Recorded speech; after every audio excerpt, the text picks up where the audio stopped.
back, relax, and maybe get yourself a snack. Me and you gonna have a little chat about books. Hey guys! So I'm here today to do a video where I tell you all of the series that I started in 2021, which I've realised is quite a lot. I actually started 33 series in the year of 2021, which seems quite excessive when you realise I read 80 books.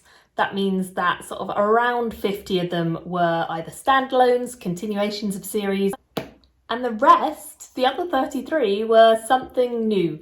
So I've made a list of all of the different ones that I read, and then I made a list of the ones that I think I'm actually likely to continue with, which ended up being 12 of the 33 series, and there are 21 series that I started but I most likely won't continue with. So let's just dive straight in and I'll tell you all about them and why. The first one I had was Dragon Prince by Melanie Rawn. I do intend to continue this series. It's classic fantasy, easy nostalgia, and I like her work and want to read more from her. Another one I picked up was the Menic Thorn series. I read the first one in this by Patrick Samphire and I read it for SPFBO. I enjoyed it, but it wasn't necessarily my favourite, and I don't think I will continue the series not because it's bad, just because for me I have other series that are a higher priority. And I gave that one, I think, 3 stars. So you'll realise from when I go through this that 3 stars does not mean that it's a bad book. I liked it, but it doesn't necessarily mean that I will continue on with the series either. I read the first one in the Fall of Empires saga, which was The Fall of Erlon, and this one got 3 stars. I liked it, but again, it wasn't one that stood out to me by the end of the year as one that I really want to continue with, so I'm unlikely to carry on with that series. Rook and Rose is a series by M.A. Carrick, which I started, and I loved the first one. I think I gave it 4.5, and I would definitely be continuing with this series because it was dark, it was mysterious, evocative, enticing, everything I like in a sort of dark fantasy world, and it was great. Another series I started for SPFBO was Watchers of Outremer. This one was by Susanna Roundtree, and it was one of the finalists at the very start of last year for SPFBO. And I just didn't get on with this one. It was a 2 stars for me. I did not particularly enjoy the format it was written in, or just generally the plot didn't work for me. So I'm not going to be carrying on with that series.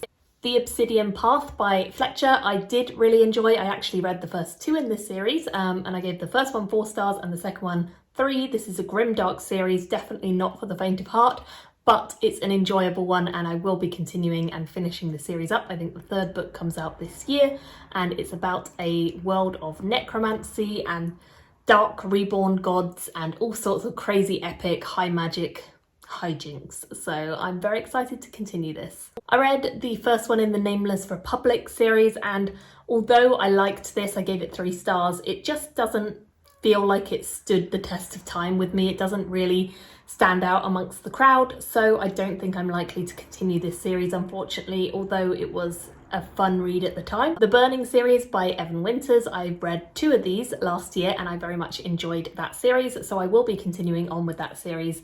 I think I gave the first one 3 stars and the second one 4 stars, and there's dragons. I mean, it's a lot of dragons and crazy demon worlds that people have to go into and fight. It's pretty badass, so I am excited to continue on with that.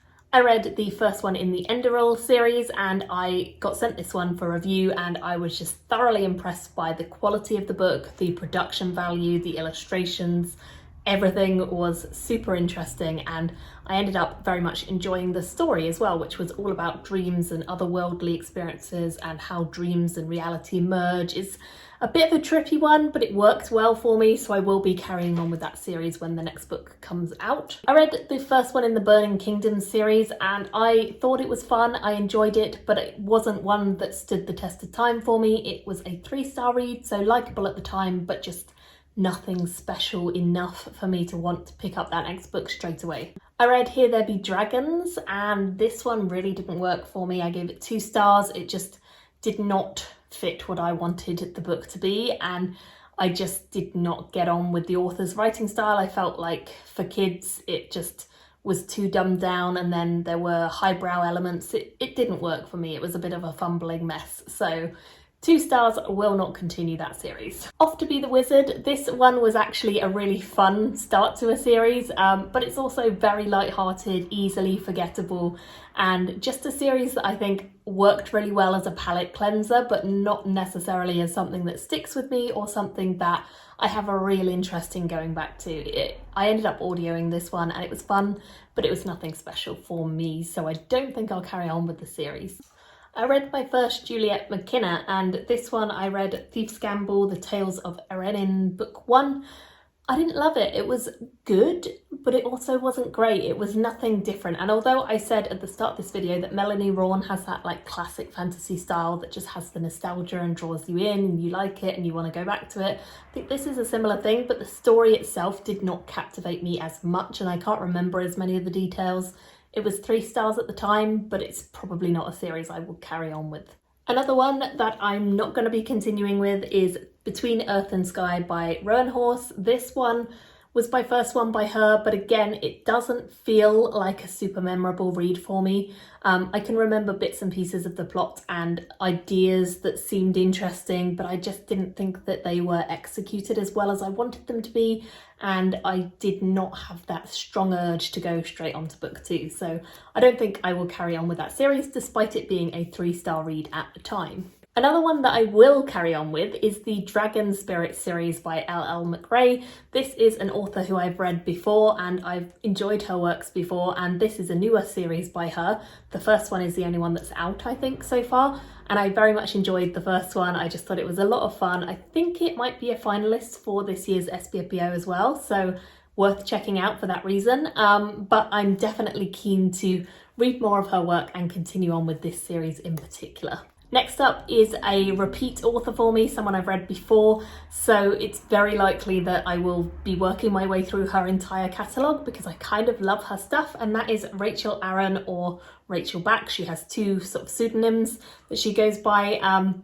I read the first one in the DFZ series by her and I very much enjoyed it, but it is just a light-hearted, fun urban fantasy. It's not a super highbrow series, but I just love her humour. I love the ease with which she writes, the way that her story just comes off the page or into my ears if I'm audiobooking so easily, and I love her characters and just the fun and snark of her series, so I'll definitely carry on with that one.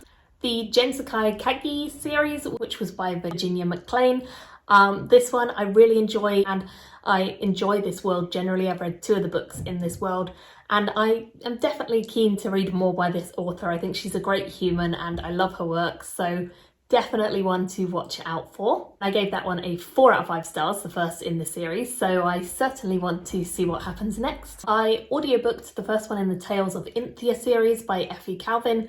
This one I think I saw it recommended on someone else's channel, I can't remember who, and it just sounded like my kind of thing, so I picked it up and I did enjoy it, but it was just, again, not a super memorable one for me. I audiobooked it and I can't recall a huge amount of the plot without going back and sort of rereading the blurb and being like, oh yeah, that's who it was. So again, it was a likeable read. I enjoyed it at the time, but it's just not something that I am prioritising to go back to, so 3 stars for that one. Kingdom of Souls, I read the first one of this, and again, it was another one that I enjoyed well enough at the time, but I just didn't feel like it stuck with me, so another 3 stars, another one I'm unlikely to carry on with. And then the first one in the Magic of the Lost series, C.L. Clarke, again, another one that I enjoyed, but it just doesn't have that resonance lasting with me. I can remember bits of the plot for this one and the characterisation, but I just didn't feel like it really did anything that stood it out amongst the pack, so I don't think I'm going to be prioritising returning to this series. Next up is an author who is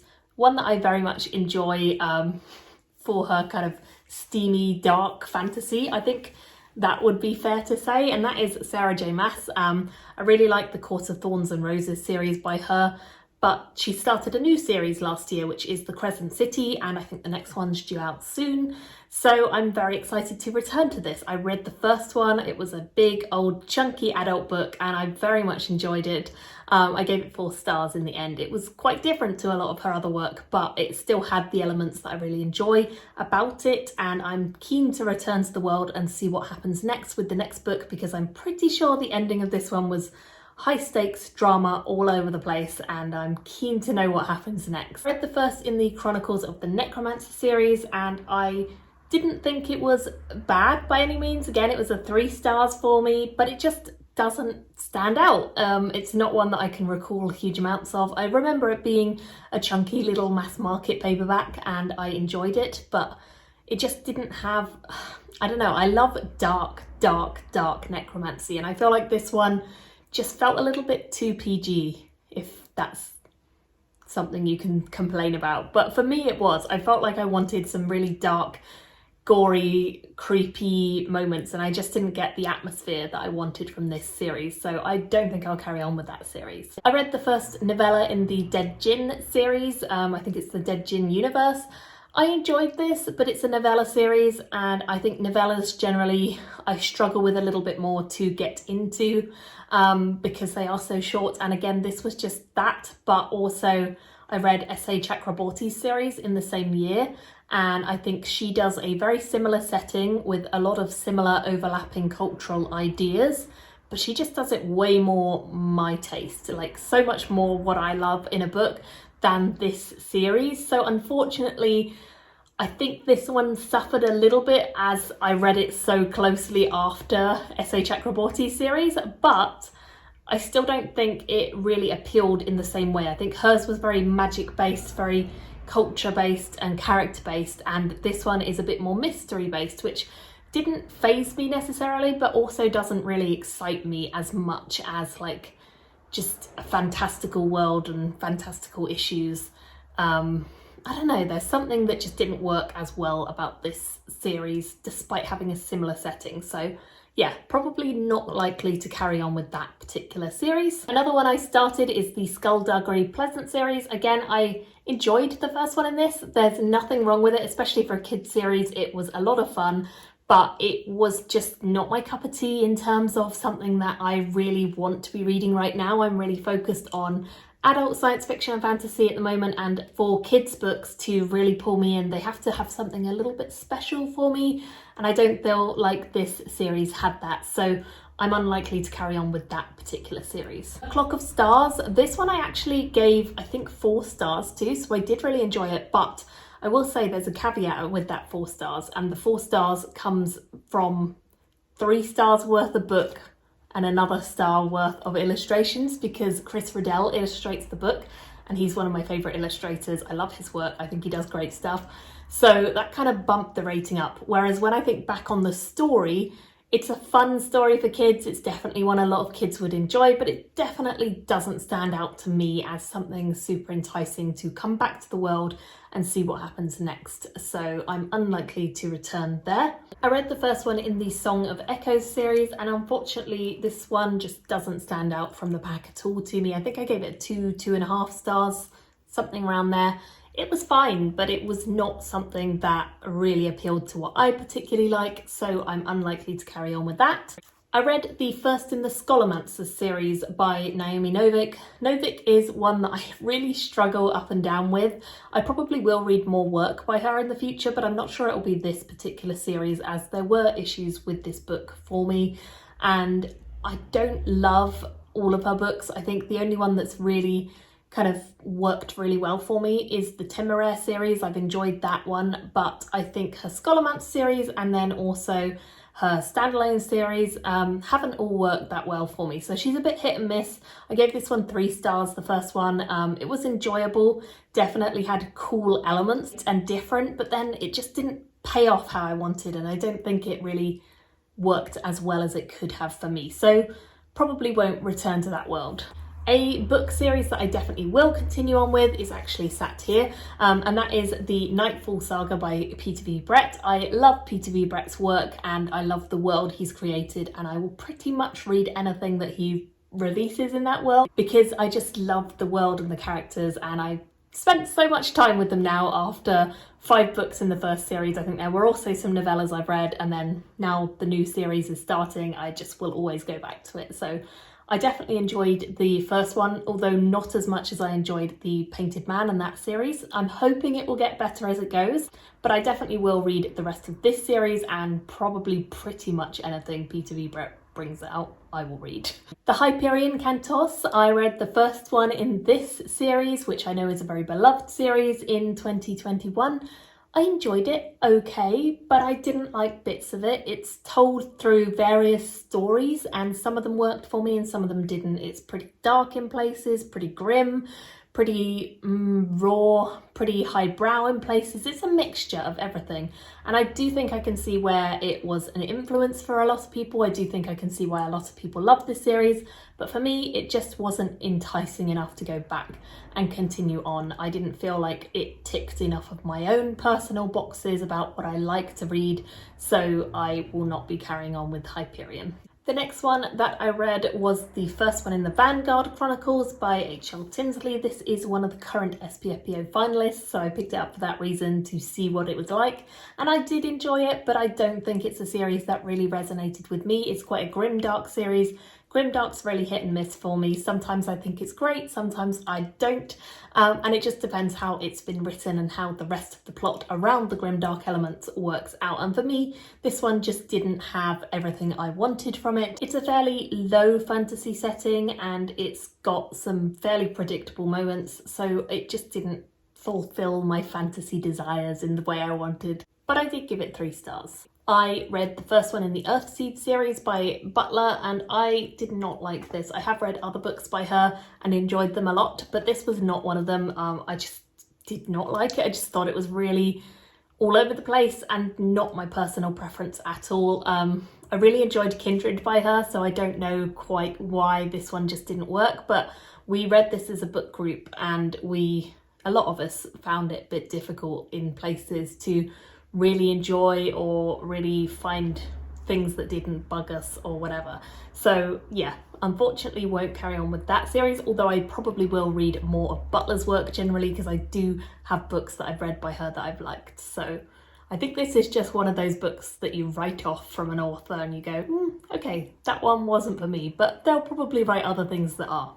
The first one in the Godforged Chronicles by T.L. Greylock is another one of the SPFBO finalists for this year. I read it for that reason and I very much enjoyed this one. It was exactly my cup of tea. I think I gave it 4 stars and I will certainly carry on with the series when another one in it comes out because there's only one so far.